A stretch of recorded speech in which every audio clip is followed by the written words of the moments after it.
News assembly ఎన్నికల వేళ మహారాష్ట్రను helicopter తనిఖీల వివాదం కుదిపేస్తోంది. తాను ఎక్కడికి వెళ్లినా హెలికాప్టర్ను తనిఖీ చేస్తున్నారని ఉద్దవ్ ఠాక్రే మండిపడ్డారు. అయితే CM Shinde, deputy CM Ajit Pawar హెలికాప్టర్లను కూడా తనిఖీ చేశారని మహాయుతి కూటమి వీడియోలను విడుదల చేసింది.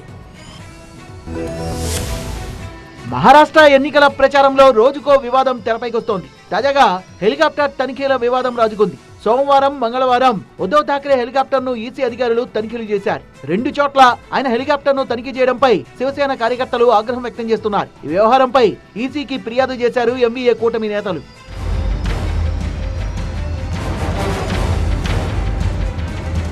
అయితే ఈ విషయంపై ఉద్దవ్ ఠాక్రే అనవసరంగా రాద్ధాంతం చేస్తున్నారంటూ బీజేపీ, శివసేన, షిండే వర్గం నేతలు మండిపడ్డారు. ఉద్దవ్ ఠాక్రే హెలికాప్టర్ లో తనిఖీల తర్వాత సీఎం ఏక్నాథ్ షిండే హెలికాప్టర్ ను పాల్ఘర్ లో ఈసీ అధికారులు తనిఖీలు చేశారని, మరోవైపు deputy CM Ajit Pawar helicopter ను కూడా తనిఖీలు చేశారని చెప్పారు.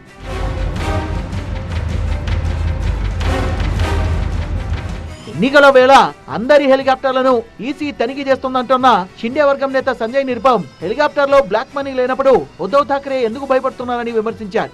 ऐसा नहीं है, लोकसभा चुनाव के दरमियान मुख्यमंत्री एकनाथ राव शिंदे जी का भी चॉपर चेक हुआ था, फडणवीस जी का भी चॉपर चेक हुआ था, आज अजित पवार जी का भी चॉपर चेक हुआ। तब उन लोगों ने तो कुछ नहीं बोला क्योंकि उनके मन में चोर नहीं था, उनको उनकी गाड़ी में कोई ब्लैक मनी नहीं था। उद्धव ठाकरे की चॉपर की चेकिंग होगी तो उनको गुस्सा हो गई, भाई मेरे ऊपर अन्याय हो रहा है क्योंकि आपने छुपा के रखा है, आपको जेल जाने का डर हो रहा है। तो इलेक्शन कमीशन जो कर रहा है वो सही कर रहा है, क्योंकि इस देश में चुनाव के समय जो ब्लैक मनी का इस्तेमाल नहीं होना चाहिए, ऐसा एक संकल्प हमने लिया हुआ है, ऐसी व्यवस्था हमने किया। उस व्यवस्था को पूर्णतः लागू करने के लिए మరోవైపు మహారాష్ట్రలో మహావికాస్ అఘాడీ తరపున ప్రచారం చేశారు తెలంగాణ సీఎం రేవంత్ రెడ్డి. వర్లీలో శివసేన ఉద్ధవ్ వర్గం నేత ఆదిత్య ఠాక్రే తరపున ప్రచారం చేశారు. తెలుగు వాళ్ళు అధికంగా ఉండే వర్లీలో రేవంత్ రెడ్డి ప్రచారం చేసి వర్లీలో రోడ్ షో నిర్వహించారు. ఇంతకుముందు వర్లీ బాలాజీ టెంపుల్లో పూజలు చేశారు రేవంత్ రెడ్డి.